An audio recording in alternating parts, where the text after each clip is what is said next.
ಗುಂಡ್ಲುಪೇಟೆ ಪಟ್ಟಣ ಇಂದು ಬಸವ ಭಕ್ತಿಯ ಸಾಗರಕ್ಕೆ ಸಾಕ್ಷಿಯಾಯಿತು.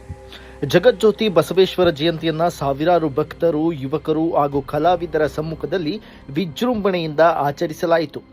ಮಠಾಧೀಶರ ಆಶೀರ್ವಾದದೊಂದಿಗೆ ಆರಂಭವಾದ ಭವ್ಯ ಮೆರವಣಿಗೆಯಲ್ಲಿ ಬಸವೇಶ್ವರರ ಭಾವಚಿತ್ರವನ್ನು ಹೊತ್ತ ವಾಹನಗಳು, ವಿವಿಧ ಜಾನಪದ ಕಲಾ ತಂಡಗಳು ಹಾಗೂ ಡಿಜೆ ಸಂಗೀತದ ನಡುವೆ ಯುವಕರು ಹೆಜ್ಜೆ ಹಾಕಿ ಸಂಭ್ರಮಿಸಿದರು.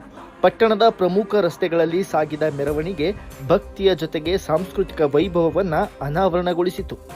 ಮೈಸೂರು ಊಟಿ ಹೆದ್ದಾರಿ ಸೇರಿದಂತೆ ಪಟ್ಟಣದ ಪ್ರಮುಖ ಸ್ಥಳಗಳಲ್ಲಿ ಮಾಡಿದ ವಿದ್ಯುತ್ ದೀಪಾಲಂಕಾರ ಮತ್ತು ಸ್ವಾಗತ ಕಮಾನುಗಳು ಕಾರ್ಯಕ್ರಮದ ಮೆರಗನ್ನ ಮತ್ತಷ್ಟು ಹೆಚ್ಚಿಸಿತ್ತು.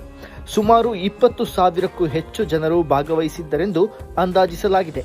ಬಸವಣ್ಣನ ಕಾಯಕ, ದಾಸೋಹ ಹಾಗೂ ಸಮಾನತೆಯ ಸಂದೇಶವನ್ನು ಸಾರಲಾಯಿತು. ಕಾರ್ಯಕ್ರಮದಲ್ಲಿ ಜನಪ್ರತಿನಿಧಿಗಳು, ಸಮಾಜದ ಮುಖಂಡರು, ವೀರಶೈವ ಲಿಂಗಾಯತ ಮಹಾಸಭಾದ ಪದಾಧಿಕಾರಿಗಳು ಹಾಗೂ ಸಾರ್ವಜನಿಕರು ಭಾಗವಹಿಸಿದ್ದರು. ಮೆರವಣಿಗೆ ಬಳಿಕ ಭಕ್ತರಿಗೆ ಪ್ರಸಾದ ಹಾಗೂ ಉಪಹಾರದ ವ್ಯವಸ್ಥೆಯನ್ನ ಮಾಡಲಾಗಿತ್ತು. ಒಟ್ಟಾರೆ ಗುಂಡ್ಲುಪೇಟೆಯಲ್ಲಿ ನಡೆದ ಬಸವ ಜಯಂತಿ ಆಚರಣೆ ಭಕ್ತಿ, ಸಂಭ್ರಮ ಮತ್ತು ಸಮಾಜದ ಒಗ್ಗಟ್ಟಿನ ಪ್ರತೀಕವಾಗಿ ಮೂಡಿಬಂದಿತ್ತು.